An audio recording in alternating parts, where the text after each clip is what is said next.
1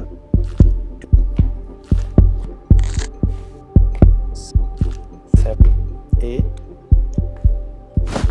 को पीछे, बस को पीछे धक्का दो। Very good. जनरली लोगों का स्क्रीन टाइम चेक करेंगे आजकल 3 घंटे 5 घंटे 8 घंटे ये स्क्रीन टाइम हो गया है हमारा। यहाँ मैंने फोन रखा है, मेरे गर्दन के ऊपर करीब 7 किलो का लोड आ रहा है। गर्दन पे 7 किलो का लोड आ रहा है। ये मैंने थोड़ा सा झुकाया, यही वजन 12 से 14 किलो चला गया। थोड़ा सा और मैंने डिग्री चेंज किया, ये 18 से 19 किलो चला गया। और डिग्री चेंज किया, 24 से 26 किलो चला गया। और जो लोग बाग आजकल सब जगह देखते हैं, आप railway station, bus stand, airport, सब जगह लोगों को बिजी देखेंगे, ये हमारा पोजीशन रहता है। इस पोजीशन में जो वजन जा रहा है वो कम से कम तो 36 किलो जा रहा है। सैलून में कई बार थोड़ा मसाज वगैरह होता है और फिर गर्दन को झटका दिया जाता है। हाँ। उसकी वजह से कई बार लकवा आ सकता है, ब्रेन हैमरेज हो सकता है, स्ट्रोक, पैरालिसिस जैसी दिक्कत हो सकती है। आपके प्रैक्टिस और एक डॉक्टर की प्रैक्टिस, ये दोनों कैसे अलग है? डॉक्टरी में मेडिकल अलग अलग तरीके से काम करता है। कायरोप्रैक्टिक में हम लोग मैक्सिमम फोकस कराते हैं डाइट के ऊपर, प्लस बॉडी को अलाइन रखा जाए, अगर मिस अलाइन है तो साथ में प्रॉपर एक्सरसाइजेस की जाए। आपने फिल्मों में देखा होगा कि हीरो विलेन को गर्दन मरोड़ता है और वो मर जाता है, तो ये ट्रीटमेंट कायरोप्रैक्टिक नहीं है। काफी सारे सेलिब्रिटीज के साथ मैंने बॉम्बे काम किया है, जैसे लाइक सोनू सूद है, टाइगर श्रॉफ है। मैंने उनका लाइफ आजकल जो बाजार में न्यूट्रिशन मिल रहा है 95% वो न्यूट्रिशन नकली है। मेरे एक मित्र हैं, बड़ा सत्तू को उन्होंने काफी प्रमोट किया है, जिसमें कुछ भी बाहर का नहीं है, सब चीजें घर की है। चने का आटा है, उसमें कुछ चीजें मिला दी गई है, तो वो बहुत ज्यादा हेल्पफुल है। जो टॉयलेट्स भी हैं वो भी इंडियंस थे। इंडियन टॉयलेट्स का एक फायदा था कि हमारे नी बैंड हो जाते थे। और अभी जो टॉयलेट्स वेस्टर्न टॉयलेट्स को ज्यादा यूज कर रहे हैं, उन सभी लोगों को कॉन्स्टिपेशन इश्यूज ज्यादा पाए गए जो इंग्लिश टॉयलेट्स को यूज कर रहे हैं। बड़े बुजुर्ग हैं, फेस्टिवल या कुछ भी होते हैं, वो शुगर ही कंज्यूम करते हैं। उनको ऐसा होता है कि मीठा होना चाहिए।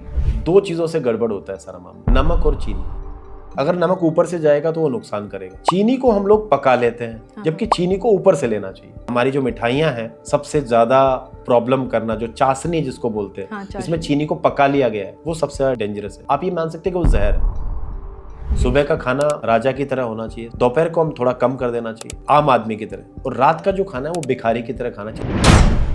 आप अपनी किचन से ज्यादातर बीमारियों को दूर कर सकते हैं। काफी लोग अपने आप को लंबा ऊंचा महसूस करते हैं सुबह सुबह जब खड़े होते हैं, क्योंकि हमारी डिस्क हाइड्रेट रहती है, हमारी आधा से 1 इंच हाइट बढ़ी रहती है सुबह सुबह। कुछ लोग पैरों के बीच में भी तकिया लगा के सोते हैं। पैरों के बीच में तकिया लगा के सोने पे यूजुअली ज्यादातर लोग उल्टा सोना पसंद करते हैं। उल्टा सोना ठीक है, लेकिन स्लिप डिस्क के लक्षण है कि पैर में झंझना के दर्द जा रहा है, करंट जैसा लग रहा है, पैर सुन्न हो रहा है, बाथरूम का कंट्रोल जा रहा है। गलत छींकने से भी स्लिप डिस्क हो सकता है। हमारे यहाँ बहुत जल्दी सर्जरी कर ली जाती है, जबकि 70 से 90% लोगों की स्लिप डिस्क होने पे सर्जरी की जरूरत नहीं होती है। झलको प्रेजेंट्स निरोगी काया शो। नमस्कार, झलको इंडिया पे आपका स्वागत है। मैं रुचिका गिल, आपकी होस्ट। आज की निरोगी काया सीरीज के गेस्ट हैं डॉक्टर पंकज चौधरी, जो कि एक कायरोप्रैक्टर, ऑस्टियोपैथी और साथ के साथ वो एक फिजियोथेरेपिस्ट भी हैं। आज के एपिसोड में हमने sleep disc, knee pain, cervical pain, body में और भी जितने भी पेन होते हैं उनके बारे में डिस्कस किया है। ये वीडियो अपने दोस्तों और परिवार के साथ ज़रूर शेयर करें और एंड तक ज़रूर देखें। एज ए कायरोप्रैक्टर और ऑस्टियोपैथी, आप इन 2 टर्म्स को कैसे डिफाइन करोगे कॉमन पीपल को? कायरोप्रैक्टिक क्या है? कायरोप्रैक्टिक एक ट्रीटमेंट है, मतलब हाथ से किया जाने वाला ट्रीटमेंट। कायरो मीन्स है हैंड्स, प्रैक्टिस मीन्स किया जाने वाला ट्रीटमेंट। तो हाथ से स्पाइन को एडजस्ट करने को कायरोप्रैक्टिक कहा जाता है। और ऑस्टियोपैथी है जो शरीर में हड्डियों के अलावा जो मांसपेशियां हैं, जॉइंट्स हैं, टिश्यूज हैं, लिगामेंट्स हैं, उनको वापस से अपनी जगह सेट करना, या जैसे पर्टिकुलर हमारे ऑर्गन्स हैं, kidney, liver, gallbladder, spleen, pancreas, इन सारे ऑर्गन्स को सेट करना ऑस्टियोपैथी कहलाता है। आप एक कायरोप्रैक्टर भी हो, ऑस्टियोपैथिस्ट भी हो और एक फिजियोथेरेपिस्ट भी हो जी। तो ये तीनों चीजें एक साथ हैं या अलग अलग है? नहीं, ये काफी सारी मिलती जुलती चीजें हैं। थोड़े से ट्रीटमेंट करने का तरीका थोड़ा सा अलग है, बाकी रिजल्ट्स सभी में है। सभी मतलब हेल्पफुल है। कायरोप्रैक्टर की जर्नी कहाँ से शुरू हुई, आप थोड़ा उसके बारे में बताइए। मैं 2010-11 से मेरी प्रैक्टिस शुरू हुई मुंबई में। अच्छा। और मैंने काफ़ी न्यूरो में काफ़ी वर्क किया, उसके बाद मस्कुलोस्केलेटन में भी किया, स्पोर्ट्स टीम के साथ काफ़ी काम किया, फिल्म इंडस्ट्री में काफ़ी काम किया। उसके साथ में मोस्टली मैंने देखा कि लाइफस्टाइल लोगों का जब चेंज हो रहा है, जैसे फ़ोन का टाइम बढ़ गया, लैपटॉप्स का टाइम बढ़ गया, लोग बाग स्क्रीन टाइम ज़्यादा देने लगे, उसके बाद से सर्वाइकल के इश्यूज़ और लंबर इश्यूज़ काफ़ी बढ़ गए लोगों में। तो वो इश्यूज़ होने की वजह से मेरा इंटरेस्ट थोड़ा सा कायरोप्रैक्टिक की तरफ बढ़ा, क्योंकि ये एक ऐसा ट्रीटमेंट है जो स्पाइन को वापस रीसेट कर सकता है और बहुत सारी प्रॉब्लम से बाहर निकाल सकता है। क्वालिफिकेशन है या जो भी हम कहते हैं ना, जो भी प्रैक्टिकल जो भी एक्सपेरिमेंट्स हम करते हैं, यहाँ इंडिया में ये अवेलेबल है या नहीं है? मैडम, इंडिया में अभी धीरे धीरे ये डेवलप हो रहा है, बहुत स्लो है। इसका जो ओरिजिन है वो अमेरिका रहा है। अच्छा। अमेरिका में 1895 में डॉक्टर डेविड डेनियल पाल्मर ने इसको इजाद किया। ओके। उन्होंने अपने एक दोस्त जेनिस्टर को एक 17 साल से सुनने की दिक्कत थी, 16 से 17 साल से उनको सुनना ही नहीं देता था। तो उन्होंने मजाक में अपने एक दोस्त को गर्दन को एडजस्ट किया, जैसे हम कहते हैं ना, चटका दिया या कटका दिया, उस तरह से हम लोग बोलते हैं। हाँ, क्रैकिंग साउंड निकला। हाँ। तो वो गर्दन को सेट करने के बाद जेनिस्टर को 2 से 3 दिन के बाद ऐसा महसूस हुआ कि उसको सुनाई देने लगा। अच्छा। तो वो डॉक्टर डेविड डेनियल पाल्मर, जो इसके जनक हैं, जो इसके मतलब भगवान कहे जा सकते हैं, जिन्होंने कायरोप्रैक्टिक को एक्चुअल जन्म दिया, उनका एकदम कॉन्फिडेंस बढ़ गया और वो इसके ऊपर प्रैक्टिस उन्होंने शुरू कर दी। आज अमेरिका में पाल्मर इंस्टीट्यूट दुनिया का नंबर 1 इंस्टीट्यूट है। अच्छा। और आज हजारों मतलब स्टूडेंट्स इस तरह की डिग्री ले रहे हैं। Canada, Australia, New Zealand, European countries में भी काफ़ी सारी कंट्रीज़ है जहाँ पे कायरोप्रैक्टिक की ट्रेनिंग हो रही है। स्टॉकहोम, जहाँ से मैंने ट्रेनिंग ली।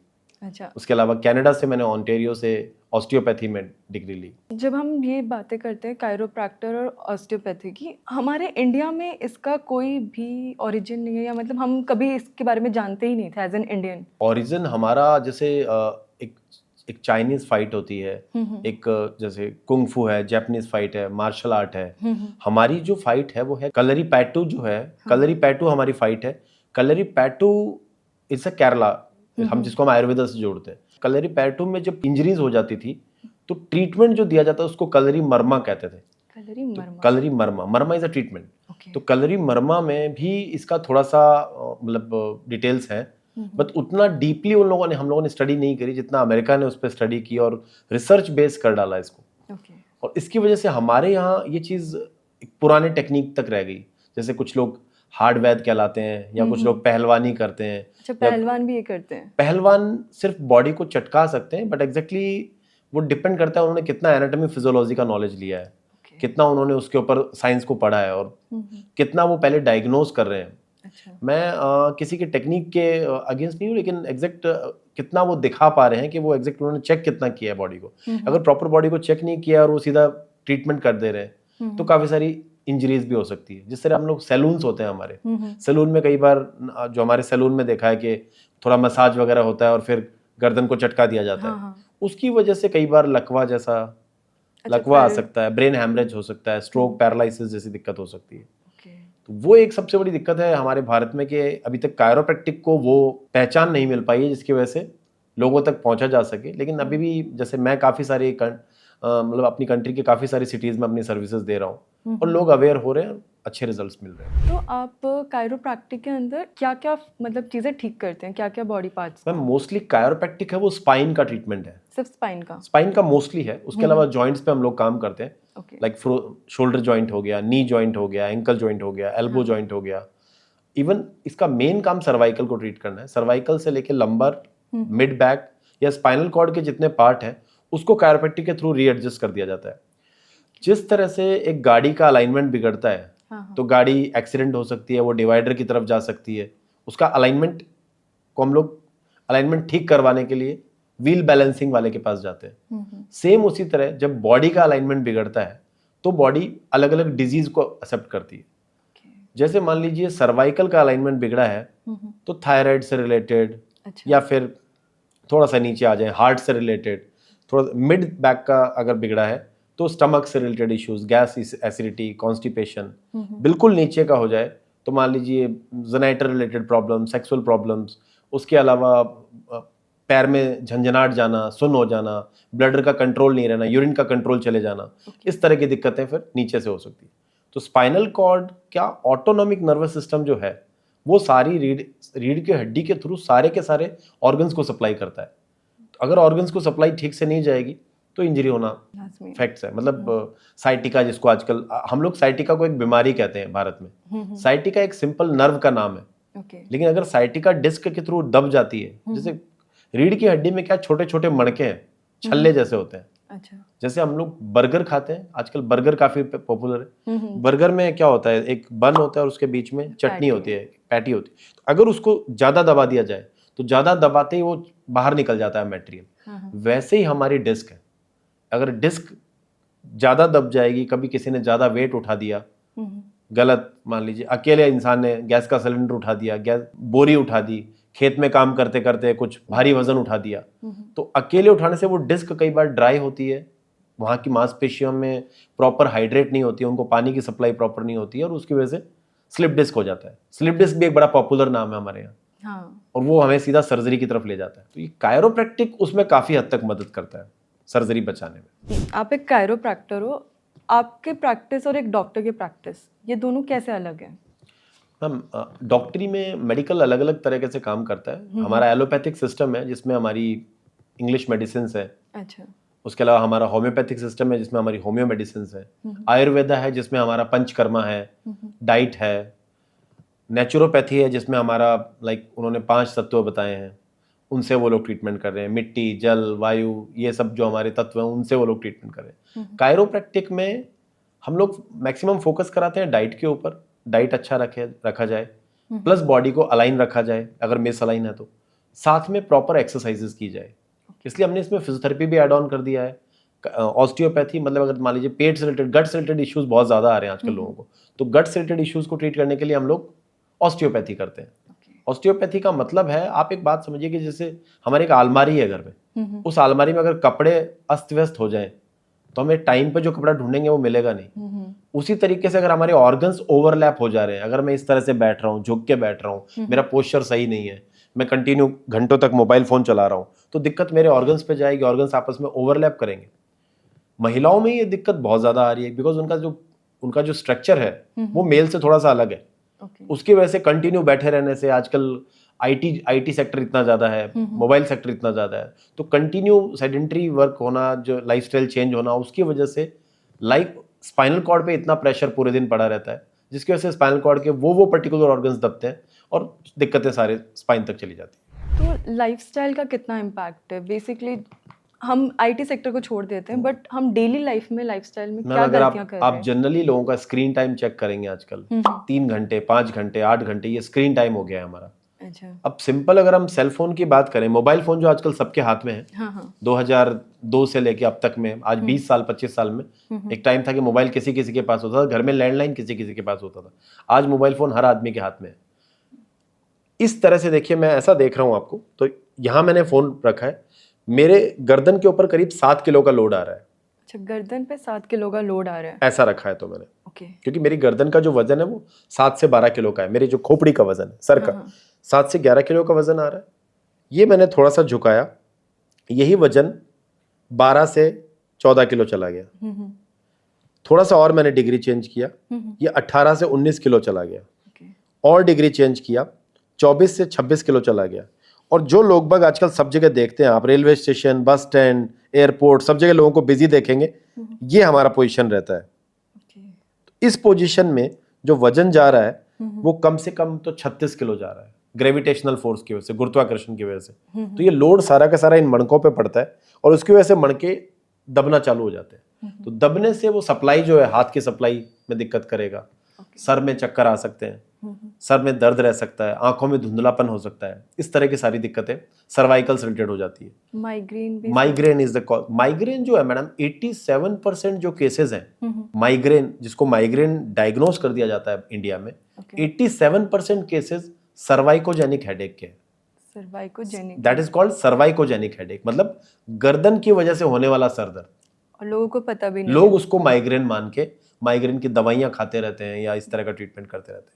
जो एक्चुअल प्रॉब्लम, जो एक्चुअल गर्दन की वजह से दिक्कत होती है, एक्चुअल प्रॉब्लम लाइफस्टाइल या फोन या कॉम्पिटिटिव एग्जाम्स जो बच्चे दे रहे हैं वो कंटिन्यू बैठे रहना। मतलब अगर बच्चा बैठ के ऐसे पढ़ रहा है नीचे की साइड, तो उसके सही पोस्चर क्या है? सीधा रहकर करना? मैडम, वर्क स्टेशन थोड़ा सा ऊंचा रखना जरूरी है, स्टडी टेबल भी प्रॉपर रखनी जरूरी है। स्टडी चेयर टेबल के साथ ही बच्चा पढ़ाई करे। अगर वो सीधा झुक के पढ़ रहा है तो प्रॉब्लम उसकी बैक में आने वाली है। या वो अपनी पढ़ाई के हर 45 मिनट के बाद एक वॉक करके आए, बॉडी को थोड़ा सा चेंज करे, पोस्चर को चेंज करे। घंटों बैठे रहना स्पाइनल कॉर्ड को पसंद नहीं आता, क्योंकि स्पाइनल कॉर्ड चलने के लिए, एक्टिव रहने के लिए बना है। हम हमारे लाइफस्टाइल में 12 से 15 घंटे बैठे हैं, 20 घंटे बैठे हैं, फिर रात को हम लेटे हैं, तो हमारा जो मूवमेंट होता है वो कम हो जा रहा है। अभी आई थिंक ये सुनने के बाद पेरेंट्स ही नहीं बोलेंगे घंटों तक बैठे रहो पढ़ने के लिए।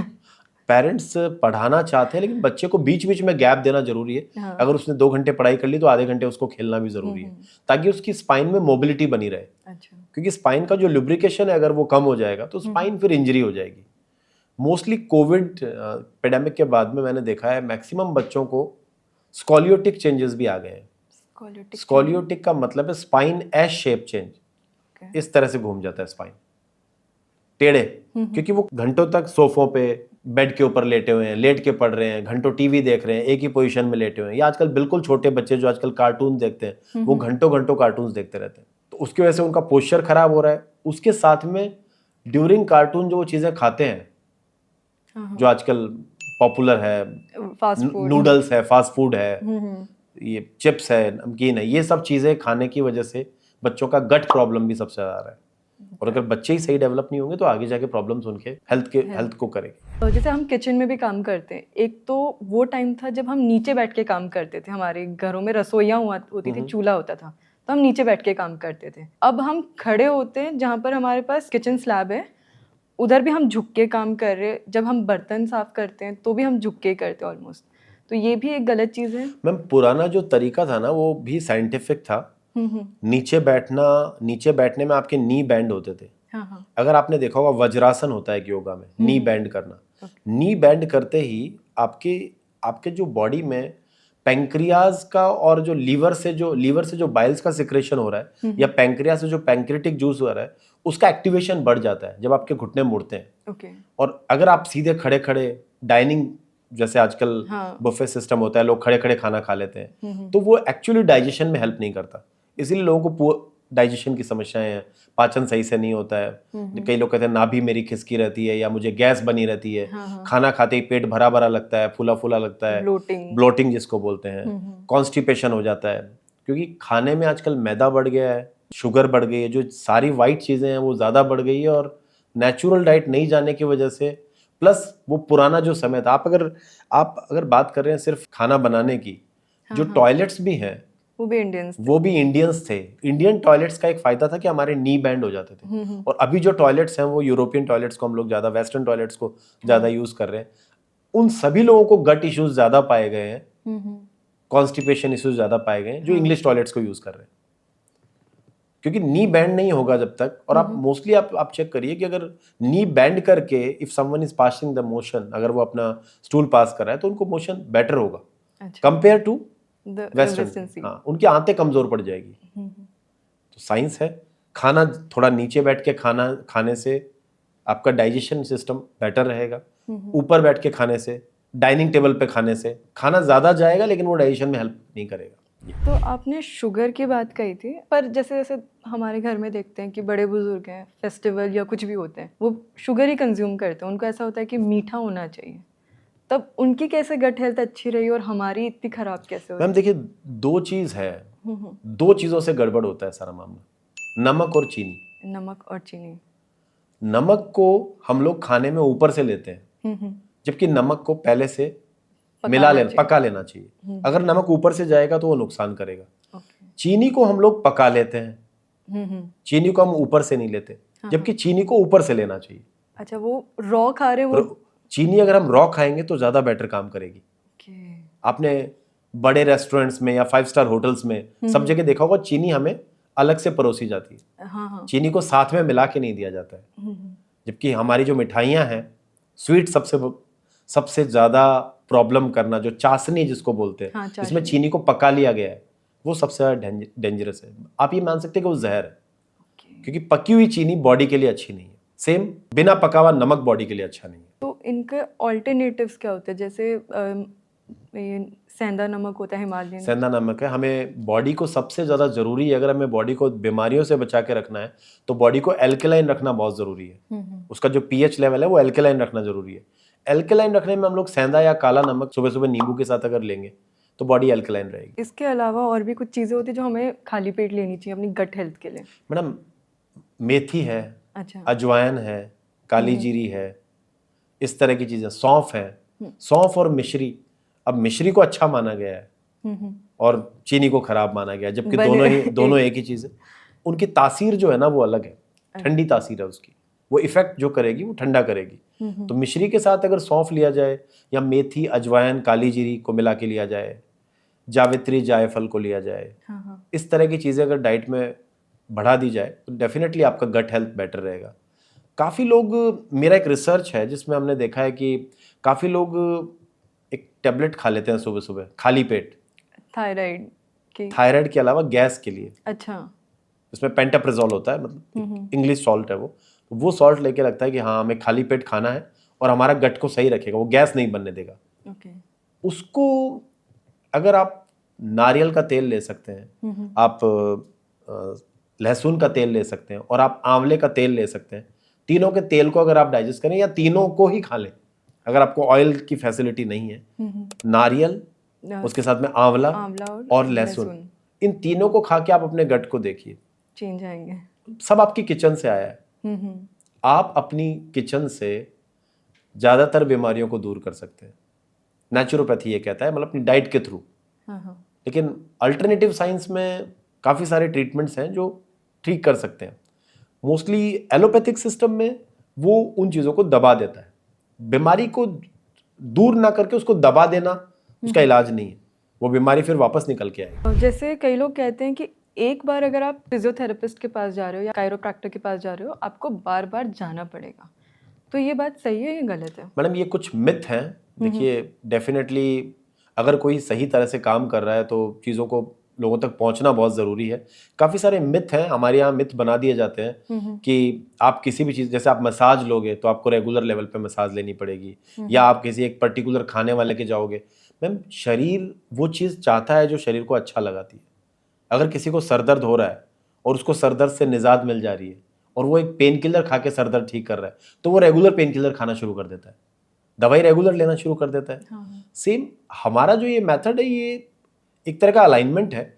इसमें आप अगर एक बार ठीक हो गए हैं, आप अपनी बॉडी को एक्सरसाइज करके सही डाइट रख के मेंटेन रख सकते हैं। हमारे ऐसे ऐसे पेशेंट हैं जो 5-5, 10-10 साल से हमने उनको ट्रीट किया और वो वापस हमारे पास नहीं आए, उन्होंने किसी दूसरे पर्सन को भेजा है जिसको उस तरह की जरूरत हुई है, उस तरह के सिम्टम्स हुए हैं, क्योंकि उनको उस चीज की अवेयरनेस आ गई है। जो डूज एंड डोंट्स होते हैं, क्या करना है और क्या नहीं करना है, जब उनको पता चल गया तो फिर वो गलतियां नहीं करते। जैसे झुक के सामान उठाना, ज्यादा भारी सामान को धक्का दे देना या भारी सामान को उठा लेना, एक साथ अकेले वजन उठा लेना, गलत तरीके से उठा लेना, वो सारी दिक्कतें स्पाइन के ऊपर प्रेशर डाल देती है और स्पाइन से रिलेटेड प्रॉब्लम्स होनी शुरू हो जाती है। एक्सरसाइज की बात कर रहे हो, एक हमारे मार्केट में एक और चीज चल रही है, पिलाटेस।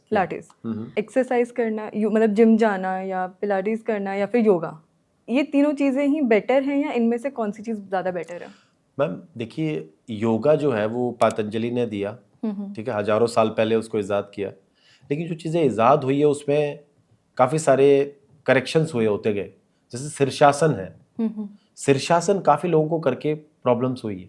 अच्छा। क्योंकि अगर बिना किसी ट्रेनर के, बिना किसी गुरु के, काफ़ी लोग घर पे वो प्रैक्टिस कर लेते हैं, तो कोई भी एक्सरसाइज गलत नहीं है, लेकिन वो सही तरीके से किया जाना बहुत ज़रूरी है। एक्सरसाइज सही है पर उसका तरीका गलत है तो इंजरी हो जाएगी। जिम में एक डेडलिफ्ट भी होता है, आपने नाम सुना होगा। ज्यादातर आजकल जो यूथ है ना, युवा, आप सबसे ज्यादा देखेंगे मैक्सिमम जो अपना यूथ है वो जिम में बिजी है। जिम में गलती करते हैं लड़के, डेडलिफ्ट उठा, डेडलिफ्ट का नाम ही है डेड लिफ्ट, अच्छा, मरने के लिए उठाना। तो एग्जैक्टली उसमें क्या करते हैं, ईगो लिफ्टिंग कर देते हैं, काफी ज्यादा वेट ले लेते हैं जो डिस्क को इंजर कर देता है। आज अपने घर में अपन खाना बनाते हैं, पहले तवा गर्म होता है फिर रोटी बनती है। अगर हमने कच्चा ही चढ़ा दिया तो फिर वो रोटी नहीं बनेगी। सेम अगर जिम में जाके प्रॉपर वार्म अप नहीं हुआ, उसके बाद अगर हम पर्टिकुलर सेट ले, उसके बाद अगर हम समय बचाने में या जिम में भीड़ होने की वजह से काफी सारे जिम जाने वाले लोग उसको टाल देते हैं, और टालते ही वो इंजरी को इन्विटेशन दे देते हैं। मैक्सिमम मैं अभी देख रहा हूँ शोल्डर की इंजरीज बहुत ज्यादा हो रही है, रोटाटर कफ इंजरी है, उसके साथ में ये अपना आपके लैबनम टियर हो गया है, फ्रोजन शोल्डर हो गया है, क्योंकि एक्सेसिव वेट कंधे पे उठा लेते हैं और वो इंजरी हो जाती है।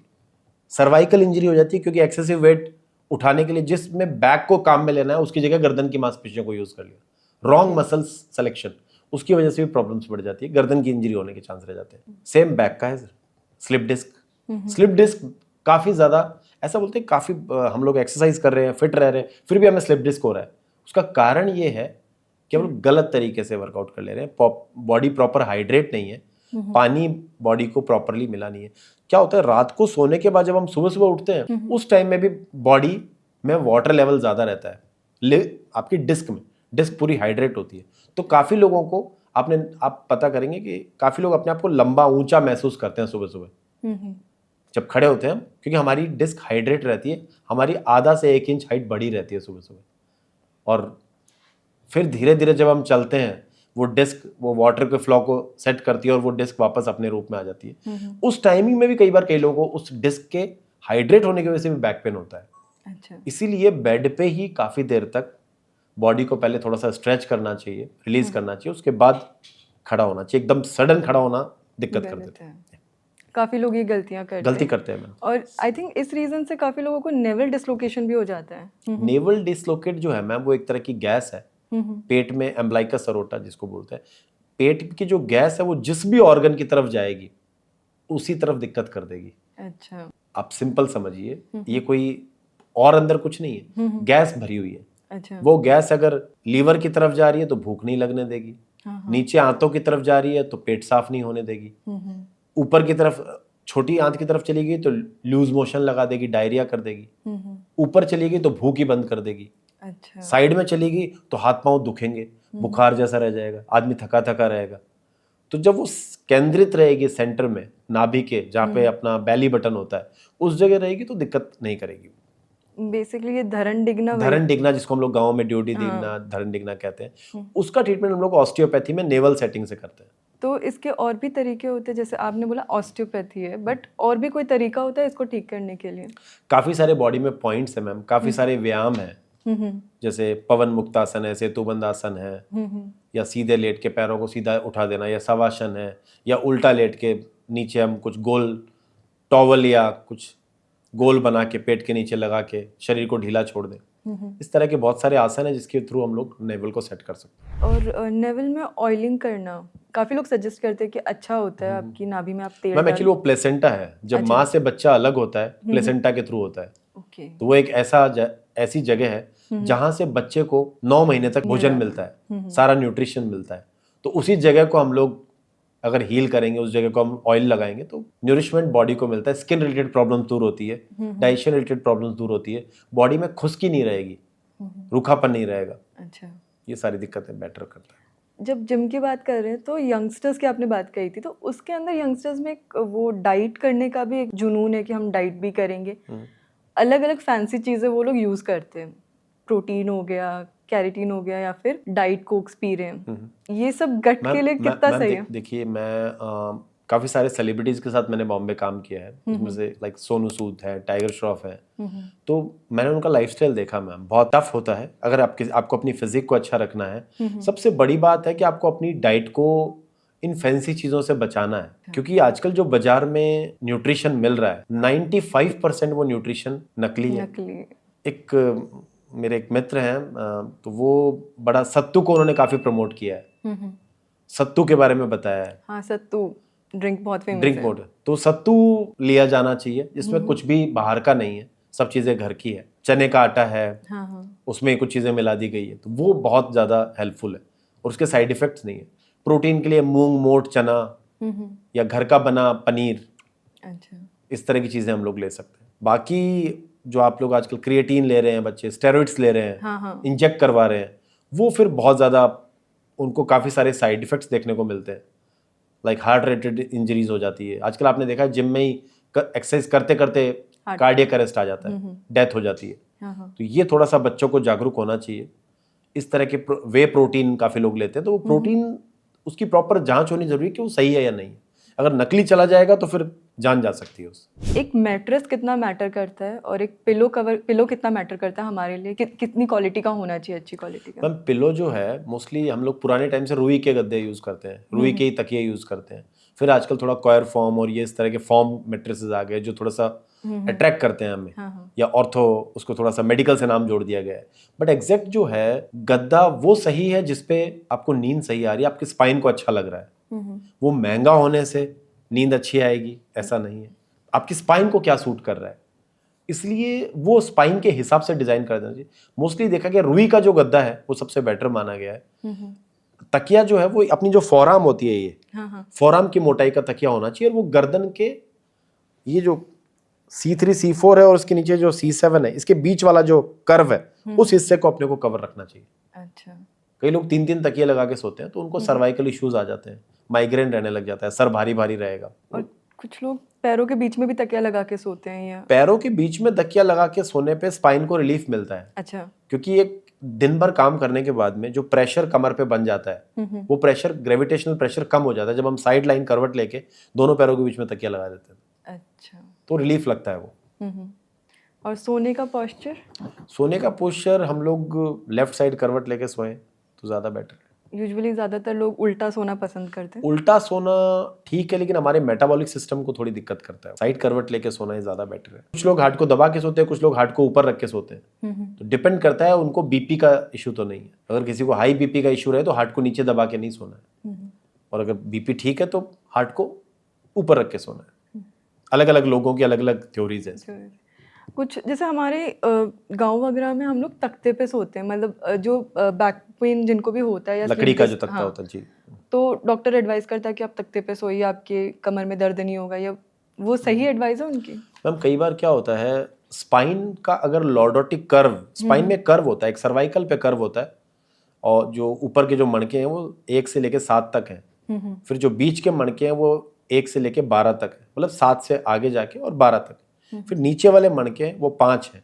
फिर नीचे टेल बोन आ जाती है जो हमारी सबसे पूंछ की हड्डी है। तो ये ऊपर वाले मणके हैं, अगर ये सबसे नीचे जो 5 मणके हैं आपके लंबर L1 से लेके L5, वो अगर आपके सीधे हो गए हैं और उस टाइम में अगर आप तख्ते पे सो रहे हैं तो आपको पेन और बढ़ जाएगा। अच्छा। अगर उनका कर्व बढ़ गया है, लॉर्डोटिक कर्व, कई बार ओबेसिटी होने से, वजन होने से, ज्यादा पेट पे प्रेशर पड़ने से वो कर्व बढ़ जाता है। लॉर्डोटिक कर्व बढ़ने की वजह से अगर आप उस कर्व को कम करने की कोशिश कर रहे हैं तो आपको तख्ता या हार्ड सरफेस पे सोना अच्छा रहेगा। वजन जैसे उठाते हैं, आप एक्सरसाइज की बात करते हैं कि एक्सरसाइज करनी चाहिए, अच्छी होती है, बट जैसे हमारे गांव में सब खेतों में काम करते हैं, यूजुअली उनकी एक्सरसाइज हो ही जाती है, बाहर जाना, खेतों में काम करना, फिर भी उन्हें स्लीप डिस्क की ज़्यादा दिक्कत क्यों हो रही है? मैडम शरीर जो है ना वो 80% पानी का बना हुआ है, वाटर है। वाटर की कमी रहेगी, गलत तरीके से मसल पहले से टाइट रहेगी, डिहाइड्रेट रहेगी, और हमने वजन को उठा दिया। अच्छा। उसका हमारा कोई वार्म अप नहीं है। मसल काफी दिनों से टाइट हो रही है क्योंकि हम रोज वजन उठा रहे हैं।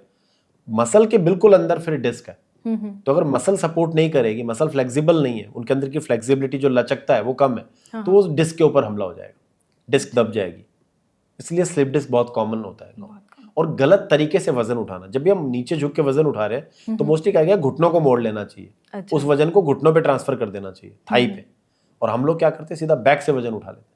बैक से उठाते ही वो लोड, बैक की एक लिमिट है। स्पाइनल कॉर्ड ऑलरेडी आपकी बॉडी का वजन उठाए हुए हैं, और उसी टाइम आपने घुटनों की मदद लिए बिना पूरे झुक गए हम लोग, और फिर हमने वजन को ऊपर की तरफ अगेंस्ट ग्रेविटी लेके आए, गुरुत्वाकर्षण के बिल्कुल विरुद्ध, तो वो लोड हमारी बैक पे चला जाता है, और उससे फिर वो पैर में चलता हुआ दर्द, झंझनाहट चलती हुई, ये दिक्कत हो जाती है। और घुटनों के दर्द का?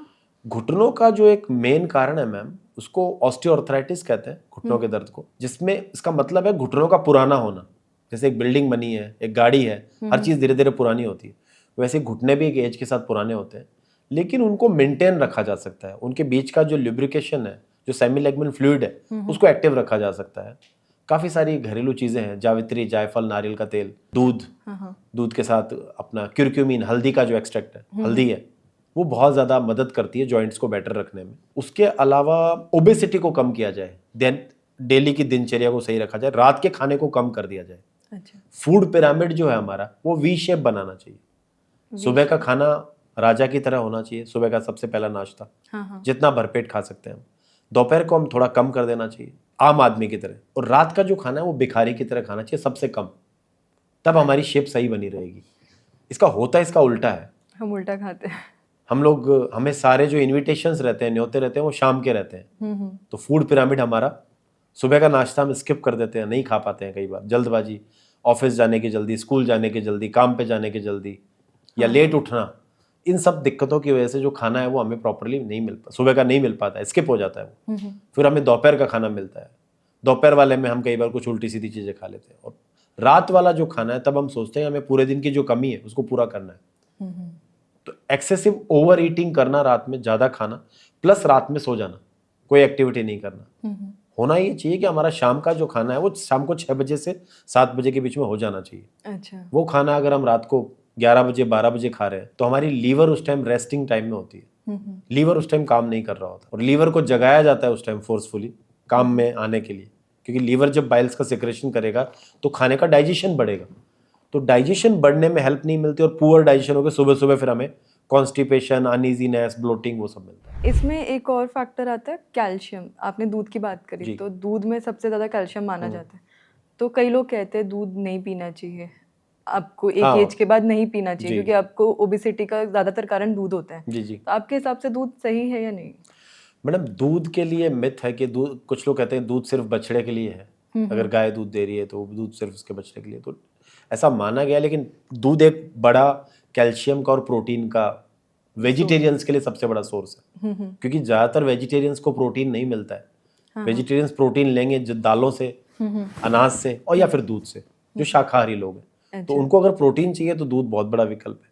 लेकिन कुछ लोग ऐसे हैं जो बिल्कुल ही वीगन, जो आजकल वीगन एक नाम चल रहा है, वीगन डाइट ले रहे हैं, वीगन। तो वो ये कहते नहीं है तो गाय का बछड़े को दूध जाना चाहिए। तो उस कंडीशन में वो लोग सोया मिल्क ले सकते हैं। सोया दूध का एक अल्टरनेटिव सोयाबीन, दूध बना के भी मिलता है, घर पे भी आप उसको प्रिपेयर कर सकते हैं, या आप नारियल जो है उसका भी दूध बना सकते हैं। अच्छा। नारियल को कस के उसका दूध बनाइए और वो वाला दूध भी आपको न्यूट्रिशन अच्छा देगा, पोटेशियम अच्छा देगा। पर दूध ज़रूरी है। एक हमें, हमारी परंपरा में ऐसा है कि दूध हमारे कहते हैं दूध में, ब्लड में है। दूध के बिना कुछ लोग सो ही नहीं पाते, नींद नहीं आती। हाँ, होते बहुत से। हाँ, तो उनको वो दूध का अल्टरनेट दिया जा सकता है। सुबह अर्ली मॉर्निंग हमें दूध लेना चाहिए या दही लेना चाहिए? मैडम, सुबह सुबह तो दही लेना अच्छा है। अच्छा। रात को सोने से पहले दूध लेना अच्छा है, और दिन में छाछ लेना अच्छा है। ये क्योंकि सुबह जो है ना, सुबह प्रोबायोटिक का काम करता है दही। दही सुबह अगर लेंगे तो हमारा डाइजेशन सिस्टम सबसे बेस्ट काम करेगा, क्योंकि सुबह हम सबसे ज्यादा खाना लेते हैं अपने नाश्ते में। इसीलिए हमारे पुराने समय से देखा गया है कि दही रोटी खाने का, या दही के साथ में कुछ भी चीज खाने का प्रचलन पुराने समय से ही चला आ रहा है। मान लीजिए स्कूल में भी बच्चे बहुत हैवी बैग लेके जा रहे हैं, जिससे हमारी स्पाइनल कॉर्ड पे बहुत असर पड़ता है। एक साइड बैग ले रहे हैं, यूजुअली हैवी बैग हो जाता है, जिसमें लैपटॉप से आपके जो भी इक्विपमेंट्स है वो रखते हैं, या टाइट कपड़े पहनना, हील्स में चलना लड़कियों के लिए स्पेशली। ये लाइफस्टाइल कितनी डेंजरस है? मैडम देखिए, पोस्चर जिधर भी बिगड़ेगा, पोस्चर का एक इक्विलिब्रियम है, वो जिधर भी बिगड़ेगा प्रॉब्लम्स करेगा। बॉडी ऑटोनॉमिक नर्वस सिस्टम पे काम करती है, स्पाइनल कॉर्ड सारे ऑर्गन्स को सप्लाई कर रहा है। अगर किसी भी ऑर्गन के ऊपर कोई प्रेशर आ रहा है तो प्रॉब्लम करेगा। मोस्टली कंटिन्यू लंबे टाइम तक बैठे रहना, बैग को एक ही तरफ रखना, एक तरफ रखने से डेफिनेटली आपने देखा है फीमेल्स भी एक हाथ में बैग कैरी करती हैं, लड़के भी एक हाथ में बैग टांग लेते हैं। उसको दोनों तरफ रखना, या बैग में उतना ही सामान रखना जितने की जरूरत है, ताकि वो प्रेशर अननेसेसरी जॉइंट्स पे ना जाए, शोल्डर पे ना जाए, और आपका जो बॉडी है वो स्कॉलियोटिक फॉर्म में ना जाए। स्कॉलियोटिस का मतलब है एस शेप में स्पाइनल कॉर्ड हो जाती है। अच्छा। उसके साथ में हिल्स पहनने से एडी का दर्द, या फिर फीमेल्स में ज्यादातर बैक पेन देखा गया है लंबी, या उनका वजन बढ़ जाता है उसकी वजह से, क्योंकि जो वेट है वो ट्रांसफर होना शुरू हो जाता है, घुटनों में दिक्कतें आनी शुरू हो जाती है। अब फैशन अपने आप में एक अलग चीज़ है, लेकिन हेल्थ को ध्यान रखना अलग चीज़ है। अगर आप उस तरह की एक्टिविटीज़ अगर थोड़े टाइम के लिए कर भी रहे हैं तो आप व्यायाम को जरूर अपनी बॉडी में एड ऑन रखें। अगर आप निरंतर एक्सरसाइजेस कर रहे हैं तो साइड इफेक्ट चीज़ों के कम आएंगे, और आप एक्सरसाइज नहीं कर रहे हैं, अपनी सीधा आपका लाइफस्टाइल, दिन में आपने काम किया, रात को आप सीधा आके सो गए, तो फिर आपको बीमारियां ज़्यादा आपके पीछे पड़ती हैं। तो एज ए कायरोप्रैक्टर आपको क्या लगता है कि लोगों ने आपको कितना अच्छे से समझा, आपकी प्रैक्टिस को कितना अच्छे से समझा है? मेरे पास हजारों ऐसे पेशेंट हैं जिनकी सर्जरी हम लोग बचा चुके हैं, जिनको मतलब एक होप छोड़ दी गई थी कि सर्जरी ही लास्ट ऑप्शन है। और अभी हमने एक सर्जरी सेव चैलेंज भी शुरू किया, जिसमें हम लोग चाह रहे हैं कि सर्जरी, क्योंकि लोगों को अवेयरनेस नहीं है, हमारे यहाँ बहुत जल्दी सर्जरी कर ली जाती है, जबकि 70 से 90% और 70 से 91% लोगों की स्लिप डिस्क होने पे सर्जरी की जरूरत नहीं होती है। अच्छा, वो लोग डॉक्टर सर्जरी सजेस्ट कर देते हैं। वो लोग मेडिसिन लेके, या अपनी प्रॉपर डाइट करके, एक्सरसाइजेस करके, कायरोप्रैक्टिक करके, ऑस्टियोपैथी करके, फिजियोथेरेपी करके, नेचुरोपैथी करके, योगा करके, ये सब चीज़ें करके वापस अपनी सेम लाइफस्टाइल में आ सकते हैं जो वो सोचते हैं। जबकि होता ये है कि हमारे यहाँ मिथ है कि अगर आपको स्लिप डिस्क हो गया तो आपको लकवा आ जाएगा, अच्छा। आपका पैर सुन्न हो जाएगा, आपका बाथरूम लीकेज हो जाएगा, आपका शरीर काम नहीं करेगा, इसलिए आप तुरंत सर्जरी करवा लो। बट सर्जरी करना एक पहला प्रायोरिटी नहीं होना चाहिए। सबसे पहले आप अपने नियर बाई किसी फिजियोथेरेपिस्ट या अपने जनरल डॉक्टर से मिले, कुछ दवाई लें, कुछ अगर आपको लेता है 3 से 5 दिन का रेस्ट भी ले सकते हैं। उससे ज़्यादा रेस्ट करना भी शरीर को तकलीफ बढ़ाता है। अमेरिकन प्रोटोकॉल्स ये कहते हैं कि 3 से 5 दिन से ऊपर रेस्ट नहीं करना है, और 3 से 6 महीने में इसको पूरी तरह से इससे निजात पाई जा सकती है। आदमी अपने सारे उन रूटीन कामों में आ सकता है जो वो करना चाह रहा है। स्लिप डिस्क की बात करें, बाकी सभी जैसे फ्रोजन शोल्डर है या जैसे नी का ही मान लेते हैं हम, यूजुअली डॉक्टर कहता है नी रिप्लेसमेंट करना। नी में क्या होता है मैम, 4 ग्रेड में होता है ये। जैसे मान लीजिए 4 कंडीशंस है, जब पेशेंट चौथी कंडीशन में पहुंच गया है, तीसरी से चौथी, तब उसकी सर्जरी की संभावनाएं बढ़ जाती है। अगर वो पहली से दूसरी कंडीशन में इस तरह की अल्टरनेटिव ट्रीटमेंट ले, डाइट प्रॉपर करे, अपना लाइफस्टाइल सुधारे, अपने वेट पे कंट्रोल करे, तो वो सर्जरी से बाहर आ सकता है। काफ़ी पेशेंट्स तीसरी कंडीशन में बाहर आए, काफ़ी चौथी में भी आए हैं, लेकिन तीसरी और चौथी में सर्जरी से बचने की संभावनाएं कम हो जाती है। पहली से दूसरी स्टेज में, जिसमें जॉइंट पूरी तरह चिपक चुका होता है, पेशेंट चल नहीं पाता, उसके घुटने में सूजन आ जाती है, तब फिर वो एक सर्जरी या घुटने टेढ़े हो जाते हैं। अच्छा। आपने देखा पेंगुइन वॉक की तरह चलता है, इस तरह से चाल भी बदल जाती है, क्योंकि वो लोड जो है वो घुटना अपने ऊपर नहीं ले पा रहा होता। उसको अगर टाइमली ट्रीट किया जाए, सर्जरी से बचाया जा सकता है। तो नॉकनी भी एक चीज होती है। नॉकनी, वो घुटने टच करने लग जाते हैं, तो आप उसको भी हम लोग ट्रीट करते हैं। कई बार बचपन में कैल्शियम बॉडी को प्रॉपर ना मिलने की वजह से जेनुवेरम और जेनुवेल्गम, ये 2 कंडीशंस हो जाती है, या बच्चों में इसको रिकेट्स कहते हैं। अच्छा। इसमें घुटने है ना, वो इस तरह से कर्व ले लेते हैं, और वो चाल फिर इस तरह से पेंगुइन जैसी लगती है। तो उसको अगर टाइम रहते ठीक किया जाए तो ज़्यादा बेटर है। एक ओल्ड एज में जाके, क्योंकि बोन्स फ्रिटल हो जाती है, कमज़ोर हो जाती है, बॉडी में कैल्शियम का लेवल कम हो जाता है, तो उस टाइम में उसको ठीक करना थोड़ा मुश्किल होता है। तो यंग एज से या बच्चों की एज से इस पर ध्यान दिया जाना जरूरी है। अगर न्यूट्रिशन की कोई कमी है, माल न्यूट्रिशन नहीं होना चाहिए, माँ को भी बच्चे के जन्म के टाइम प्रॉपर न्यूट्रिशन लेना जरूरी है, साथ में अपने बच्चे को भी फीडिंग प्रॉपर करना जरूरी है। पूरी जर्नी के बीच में आपको सबसे चैलेंजिंग कोई मिला है जो जिसको आप बोल रहे हो कि नहीं, मैं नहीं ठीक कर पाऊंगा आपको, ऐसा कोई पेशेंट? मैडम वो पेशेंट अगर मैं बोलूँ तो इस टाइम मेरे साथ नहीं है, लेकिन वो पेशेंट मैं खुद हूँ। अच्छा। और मैं अपने साथ हमेशा रहता हूँ।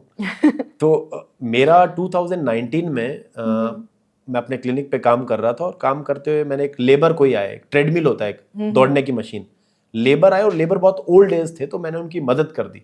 अच्छा। वो ट्रेडमिल उतरवाने में, सीढ़ियों में, स्टेयर से नीचे उतरवाने में, क्योंकि उस टाइम स्टाफ कम था, शाम का टाइम था, 1-2 स्टाफ था, तो ट्रेडमिल का जो लोड है वो पूरा मेरी डिस्क पे चला गया।